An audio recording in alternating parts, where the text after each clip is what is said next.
क्या अदालत ने गुजराती जोड़ी के हाथों में ब्रह्मास्त्र पकड़ा दिया है? क्या नीट पेपर लीक में भाजपाई सत्ता को आपदा में अवसर मिल गया है? क्या एक बार फिर से भाजपाई सिस्टम जनता की भलाई के बहाने अपनी कलाई मजबूत करने में कामयाब हो गया है? और क्या ये मजबूती हाईकोर्ट से मिली है? ये मजबूती देकर क्या हाईकोर्ट ने सत्ताधारियों को और मनबढ़ाई करने का लाइसेंस नहीं दे दिया है? जी हाँ, टेलीग्राम नीट केस में हाईकोर्ट के फैसले को लेकर कुछ चिंताएं निकल रही हैं। उधर राम मंदिर चढ़ावा चोरी मामले में यूपी के सीएम ने जो कहा है वो न भूतो न भविष्यति बनता जा रहा है। यानी ऐसा जवाब आज तक आपने किसी मुख्यमंत्री की जबान से सुना नहीं होगा। इसके अलावा पश्चिम बंगाल के एक 75 वर्षीय बुजुर्ग जिनका नाम एसआईआर में काट दिया गया था, अब सुप्रीम कोर्ट पहुंचे। तो सुप्रीम कोर्ट के चीफ जस्टिस सूर्यकांत ने जो कहा है उस पर भी चर्चा करेंगे, क्योंकि मसला बड़ा गंभीर है। सभी मामले बेहद महत्वपूर्ण है, इसलिए आखिर तक देखिएगा। पहली बार है तो चैनल को सब्सक्राइब करके घंटी बजा दीजिए टन से। हर वीडियो को लाइक और शेयर करना आपकी जिम्मेदारी है। इसके अलावा आप जानते हैं कि हम किसी धरना सेठ या राजनीतिक दल के दम पर चलते नहीं,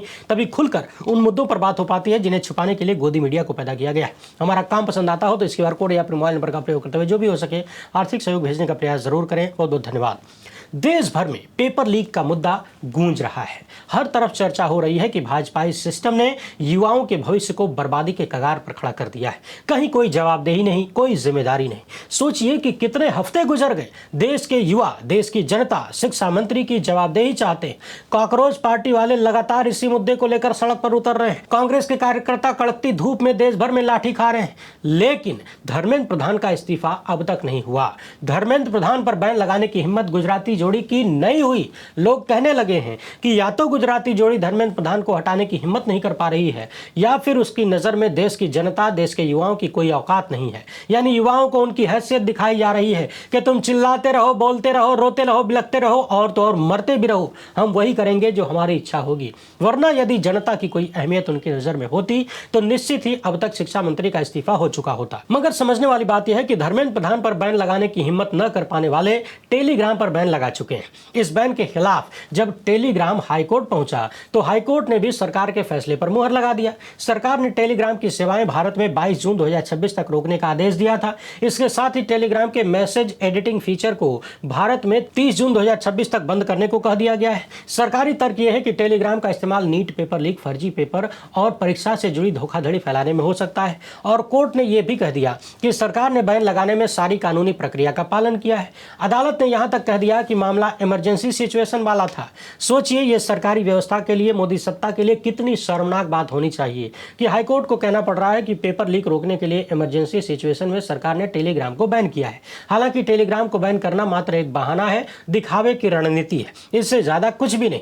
ये बात क्यों कही जा रही है, कल के इस वीडियो में मैंने विस्तार से बताया था कि कैसे बैन लगने के बाद भी टेलीग्राम का प्रयोग हो सकता है, लोग कर सकते हैं। इसके अलावा टेलीग्राम न भी रहे तो वो काम धड़ल्ले से हो सकता है जिसको रोकने के नाम पर बैन लगाया गया है। एक बार फिर से अभी सुनवा दूंगा, वीडियो के आखिर में सुन लीजिएगा। समझने वाली बात यह है कि हाईकोर्ट ने कहा है कि सरकार ने जो रोक लगाया है ये अनुपातहीन नहीं है, यानी परीक्षा की निष्पक्षता बचाने के लिए यह कदम बहुत कठोर नहीं है। कोर्ट ने कहा है कि आईटी एक्ट की धारा 69A के तहत सरकार सिर्फ किसी खास पोस्ट या कंटेंट को ही नहीं बल्कि जरूरत पड़ने पर पूरे प्लेटफॉर्म या ऐप को भी ब्लॉक कर सकती है। अब यहीं पर बहुत सारे गंभीर सवाल पैदा होते हैं। अदालत के इस फैसले ने सरकार की इस ताकत को बहुत विस्तृत बता दिया है। पहला सवाल तो यह है कि जब माननीय हाईकोर्ट ने मान लिया कि परीक्षा की निष्पक्षता बचाने के लिए सरकार ने बैन लगाया है, ठीक किया है, तो फिर क्या यह सवाल नहीं होना चाहिए था कि टेलीग्राम की तरह ही और भी बहुत सारे ऐप हैं, व्हाट्सएप है, जहां पेपर लीक को शेयर किया जा सकता है। हम सबको पता है कि चोरों का दिमाग आम आदमी से कई गुना तेज चलता है, क्योंकि यही उनका धंधा है। आम आदमी जब तक चप्पल पहन रहा होगा, चोर पूरे शहर का चक्कर लगा के और जेब काट के वापस आ जाएगा। आखिर सरकार से यह सवाल क्यों नहीं किया गया कि आपको यह भरोसा किस आधार पर है कि केवल टेलीग्राम से ही पेपर शेयर होगा, पेपर लीक शेयर होगा? और उससे भी महत्वपूर्ण बात, पेपर लीक टेलीग्राम ने तो किया नहीं था, लीक करने वाले तो इंसानी खोपड़ी है। टेक्नोलॉजी तो पेपर लीक करती नहीं है। इस तरह की हर चोरी के पीछे इंसानी दिमाग होता है। राम मंदिर मामले को ही देख लीजिए, सीसीटीवी लगा था सुरक्षा के लिए, तो कथित रूप से चोरों ने सीसीटीवी बंद करके दान पेटी उड़ा दिया और करोड़ों रुपए चुरा लिए, न जाने क्या क्या चुरा लिया।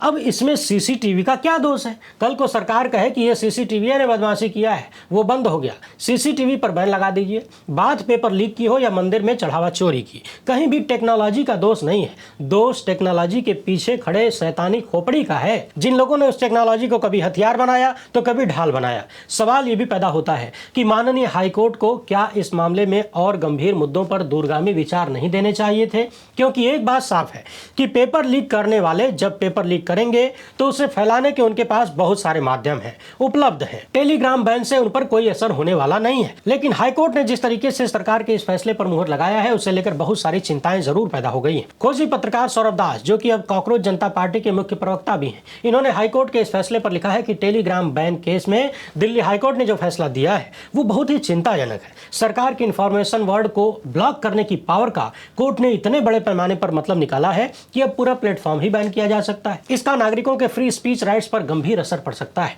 कल सरकार किसी भी बेवकूफी भरे कारण से पूरा प्लेटफॉर्म बंद कर सकती है और कोर्ट शायद इसे भी सही ठहराएगा। ये एक और उदाहरण है कि कैसे लोकतंत्र को हजारों चोट पहुंचाकर मारा जा रहा है। अब एक मामला ये भी देखिए, बड़े बड़े हिंदू मंदिरों में भयंकर डकैती की खबरें चल रही है। अयोध्या का राम मंदिर कितने तामझाम के साथ बनाया गया, कितना तांडव नहीं मचाया गया। भाजपाई सिस्टम ने सारी मर्यादाओं को तार तार कर दिया और अब उन्हीं राम के मंदिर में चढ़ावा चोरी भी हो गया। आरोप है कि इन दान पेटियों से नकदी, सोना चांदी और अन्य चढ़ावे के हिसाब किताब में गड़बड़ी हुई, सीसीटीवी बंद करके चोरी की गई। और सबसे महत्वपूर्ण बात यह है कि इतने सारे आरोप लगने के बाद अब तक यूपी की सरकार ने एक एफआईआर तक नहीं करवाया। लोग एफआईआर कराने के लिए यहां से वहां अदालतों के चक्कर काट रहे हैं। सरकार ने 3 सदस्यों वाली एसआईटी बना दिया है और एसआईटी में जो सदस्य हैं उनको लेकर भी ढेर सारे सवाल उठ रहे हैं और कुछ तो खुद ही जांच के घेरे में है। अब यूपी के सीएम का कहना है कि ट्रस्ट के अनुरोध पर हमने एसआईटी जांच बैठा दिया है, दूध का दूध पानी का पानी हो जाएगा। सवाल है कि इस देश में अब तक न जाने कितनी हजार एसआईटीज बन चुकी हैं, कितने मामलों में दूध का दूध और पानी का पानी हुआ। खासकर भाजपाई अमृतकाल आने के बाद कितने एसआईटी ने क्या रिपोर्ट दिया है जरा पता लगा लीजिए। यूपी के सीएम का कहना है कि राम भक्तों ने 500 साल का इंतजार किया है, अब 15 दिन और इंतजार करिए, एसआईटी रिपोर्ट आने दीजिए। मगर सवाल तो ये है कि अगर किसी ने 500 साल इंतजार किया था कथित रूप से, तो क्या इसी दिन के लिए इंतजार किया था कि आपके चहेते लोग वहां मंदिर में बैठ के मंदिर में लूट लें? जनता ने कितनी आस्था से अपनी गाढ़ी कमाई मंदिर के नाम पर दान किया था और सत्ताधारियों ने चुन चुन कर अपने लोगों को वहां बिठाया और उन लोगों ने राम को भी चूना लगा दिया। याद करिए, बचपन में आपके माँ बाप भी आपको सिखाए होंगे कि मंदिर जाना, मस्जिद जाना, गुरुद्वारे जाना, कहीं भी जाना तो वहां कुछ दे कर आना, वहां पर रखा हुआ कोई सामान उठा मत लेना, चढ़ाया हुआ पैसा मत उठा लेना, फल अपने से उठा के मत दबा देना। यानी माँ बाप अपने छोटे छोटे बच्चों को भी सिखाते हैं कि मंदिर से चोरी मत करना, लेकिन यहाँ बड़े बड़े बुजुर्ग उसी मंदिर में बैठ के करोड़ों का चंपत लगा रहे हैं। और अब जब इतने सारे आरोप लग रहे हैं तो एक एफआईआर तक नहीं हो रही। यूपी के सीएम कह रहे हैं कि जिनके पास सबूत है वो एसआईटी को सबूत दे दें। सोचिए कि जिसके पास सबूत होगा वो भला इतनी हिम्मत दिखा पाएगा कि वो एसआईटी के पास जाए सबूत देने?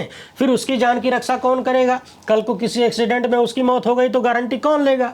यूपी के सीएम कह रहे हैं कि अयोध्या और राम मंदिर की छवि खराब न करें, सबूत है तो सबूत दीजिए। सवाल है कि छवि खराब करने वालों ने तो कर दिया, छवि की इतनी ही चिंता थी तो सच्चे राम भक्तों को जिम्मेदारी देनी चाहिए थी ना।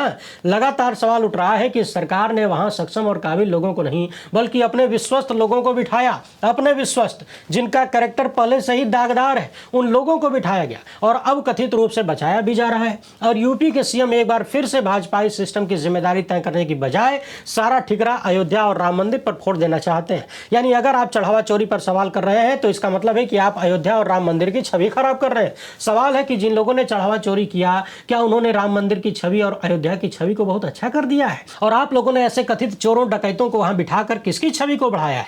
मामला नीट पेपर लीक का हो या फिर मंदिर में चढ़ावा चोरी का, दोनों ही केस में आप देखिए तो जो चोर हैं, जिन पर चोरी के इल्जाम लग रहे हैं, वो भाजपाई सिस्टम में बहुत मजबूत हैं। नीट को लेकर भी कई सारी ऐसी गिरफ्तारियां हुई जिनके बारे में ये आरोप लगा कि ये लोग बीजेपी आरएसएस से जुड़े हुए थे। राम मंदिर मामले में भी वही है, सारे जिम्मेदार लोग बीजेपी आरएसएस से ही जुड़े हुए हैं, उन्हीं की निगरानी में सारा कांड हुआ है। और दोनों ही केस में अब तो चर्चा होने लगी है कि बेहद सामान्य और छुटभैया लोगों को पकड़ के बलि का बकरा बना दिया जाएगा, बनाया जा रहा है, बड़े बड़े लोगों को बचा लिया जाएगा।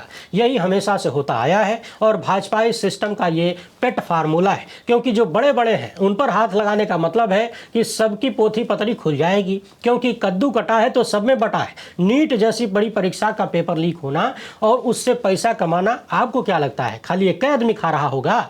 जिसने लीक किया है वही खा रहा होगा। आप क्या सोचते हैं कि राम मंदिर से जो कथित सैकड़ों करोड़ की चोरी हुई है, ये चोरी कुछ लोगों ने कर लिया है और वही गटक गए? बिल्कुल नहीं। इन दोनों ही मामलों में कद्दू कटा है और बहुतों में बटा है, बहुत ऊपर तक बटा है। तभी मूल बीमारी को दूर करने और असली कैंसर को पकड़ने की बजाय बलि का बकरा ढूंढा जा रहा है। कभी टेलीग्राम पर बैन लगाया जा रहा है तो कभी एसआईटी के नाम पर 15 दिन इंतजार करने का जुमला दिया जा रहा है।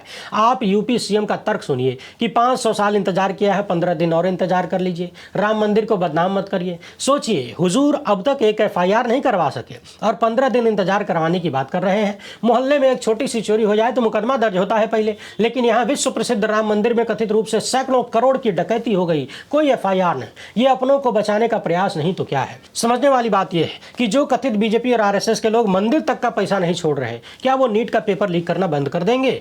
पैसा किसी एक की जेब में तो जाता नहीं होगा। और जिस तरह से अदालत ने टेलीग्राम पर बैन लगाकर उस पर मुहर लगा दिया है, बैन लगाने पर मुहर लगा दिया है, ये कहीं ना कहीं नीट की आपदा में भाजपा को अवसर दिख रहा है। कल को लोगों की आवाज दबाने के लिए किसी भी चीज पर बैन लगा दिया जाएगा। सोशल मीडिया के पत्रकारों को पहले से ही लगातार टॉर्चर किया जा रहा है, कभी वीडियो डिलीट, कभी चैनल बंद, कभी कुछ, और उस पर भी जब इस तरह से अदालती मुहर लगती है तो मामला ज्यादा गंभीर हो जाता है। वैसे टेलीग्राम पर बैन लगाना किस तरीके से सरकारी नौटंकी के अलावा कुछ भी नहीं है, ध्यान भटकाऊ योजना के अलावा कुछ भी नहीं है। इस पर हमने कल इस वीडियो में विस्तार से बात किया था, नहीं देखे हैं तो जरूर देखिएगा। वैसे यहां भी आखिर में आपको सुनवा देंगे। अब आइए चलते हैं सुप्रीम कोर्ट। पश्चिम बंगाल में 75 वर्ष के एक बुजुर्ग वकील जिनका नाम है मोहम्मद यीन अली, पेशे से ये वकील रहे और 50 साल से भी ज्यादा वक्त से वकालत कर रहे हैं पश्चिम बंगाल में। पश्चिम बंगाल की बार काउंसिल में 1977 से ही इनका नामांकन है। एसआईआर के दौरान इनका नाम काट दिया गया। तमाम डॉक्यूमेंट्स देने और अपील करने के बाद भी उनकी अपील की सुनवाई नहीं हो रही है। 27 मार्च 2026 से इनकी अपील पेंडिंग रही और अब तक सुनवाई के लिए नहीं ली गई। इन्होंने representation of the people's act 1950 के तहत अपील किया था।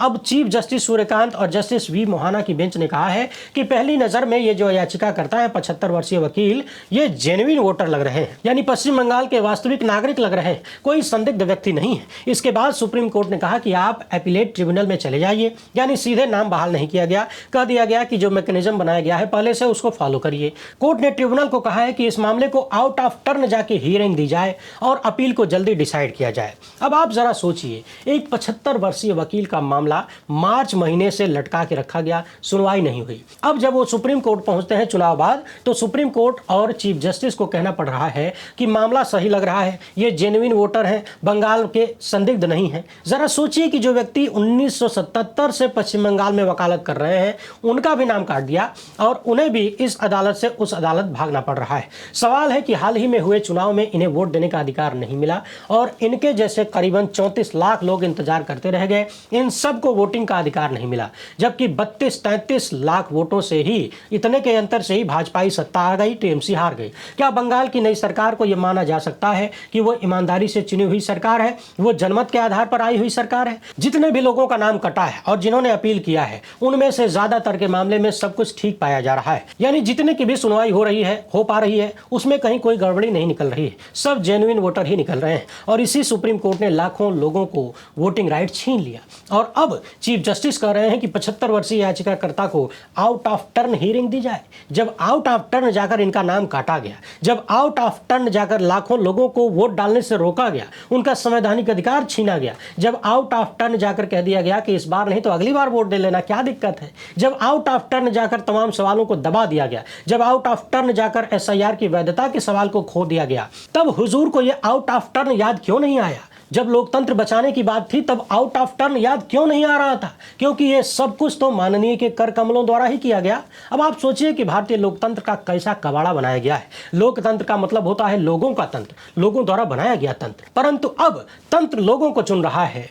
पहले जनता सरकार चुनती थी, अब सरकार जनता चुनने लगी है और उसमें तमाम संवैधानिक संस्थाएं रोकने टोकने की बजाय खुलकर साथ दे रही हैं, बचाव करती हुई नजर आ रही हैं। और एक के बाद एक भाजपाई सिस्टम को अदालतों से ऐसे हथियार मिलते जा रहे हैं जिनका भयंकर दुरुपयोग ये सत्ता कर सकती है, लगातार करती आई है। वैसे टेलीग्राम के मामले में जो बैन लगाया गया है वो किस तरीके से मात्र दिखावा है, नौटंकी है, उसको जरा समझ लीजिए। अब सवाल यह है कि क्या पर्चा लीक करने वाले गिरोह के लोगों को अगर टेलीग्राम के बारे में मालूम है तो बाकी ऐप्स के बारे में मालूम नहीं होगा। वैसे एक महत्वपूर्ण बात यह भी है कि भारत में बैन होने के बाद भी बहुत सारे ऐप प्रयोग किए जा सकते हैं और दुनिया भर में किए जा सकते हैं।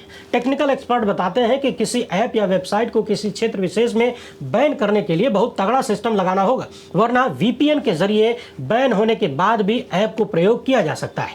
वीपीएन का पूरा नाम होता है वर्चुअल प्राइवेट नेटवर्क। जब भी यह एप्लीकेशन आपके फोन में ऑन होता है तो यह आपके इंटरनेट ट्रैफिक को दूसरे देश के सर्वर से रूट कर देता है। यानी आप रहेंगे भारत में लेकिन मोबाइलवा दिखाएगा कि कनाडा में चल रहा है, यानी एप्लीकेशन को लगता है कि वो भारत में नहीं बल्कि किसी और देश में प्रयोग हो रहा है और फिर सामान्य तरीके से बैन ऐप भी काम करने लगता है। सवाल है कि जो लोग इतना तेज हैं कि भारत की इतनी बड़ी परीक्षा का पेपर लीक करवा ले रहे हैं, क्या उन्हें टेलीग्राम के अलावा अन्य ऐप्स के बारे में जानकारी नहीं होगी? और टेलीग्राम चलाना ही होगा तो क्या उन्हें वीपीएन की जानकारी नहीं होगी? सरकार ने कार्रवाई का दिखावा करते हुए टेलीग्राम पर बैन तो लगा दिया, अदालत ने भी ताली बजाते हुए बैन को आगे बढ़ा दिया, मगर कायदे से देखा जाए तो इस तरह की कार्रवाई सिर्फ दिखावे की कार्रवाई है। सरकार पेपर आउट होने के बाद की व्यवस्था कर रही है, यानी व्यवस्था करने का दिखावा कर रही है, पेपर आउट होना नहीं रोक रही है। टेलीग्राम या फिर किसी भी ऐप द्वारा पेपर कैसे फैलेगा? पहले तो लीक होगा ना, तब तो फैलेगा, और जो लीक कर लेगा वो किसी न किसी माध्यम से खरीदारों तक पहुंचा भी लेगा, क्योंकि बहुत सारे एप्लीकेशन हैं। अब आप कहेंगे कि फिर सरकार ये सब मेहनत क्यों कर रही है, तो उसके लिए आपको एक बंदर की कहानी सुनाता हूँ। इस कहानी को सुनिए, इसके बाद कन्हैया कुमार को सुनिएगा। एक बार जंगल में आग लग गई, भयंकर वाली। अब जंगल की आग की तरफ फैल रही थी तो सारे जानवर भागे भागे जंगल के प्रधानमंत्री मदारी लाल बंदर के पास पहुंचे। सबने मदारी लाल बंदर से कहा कि अरे भैया मदारी लाल, देखो देखो बहुत भयंकर आग लग गई है, क्या किया जाए? तो मदारी लाल ने काम शुरू कर दिया। वो कभी इस डाल से उस डाल पर कूदे, कभी इस पेड़ से उस पेड़ पर कूदे, कभी नीचे कभी ऊपर, काफी देर तक कूदता फांदता रहा। देखते देखते जब अन्य जानवर ऊब गए तो उन्होंने पूछा कि अरे भाई मदारी लाल, हम तुम्हारे पास आए थे जंगल को बचाने के लिए और तुम क्या कर रहे हो, कर क्या रहे हो? जंगल को बचाओ। तो मदारी लाल ने कहा कि एकदम टोपा जानवर हो क्या, देख नहीं रहे हो कितनी मेहनत कर रहा हूँ, अब और क्या चाहिए? हंसिए मत। ठीक ऐसी ही मेहनत हमारी आपकी सरकार भी पेपर लीक को रोकने के लिए कर रही है।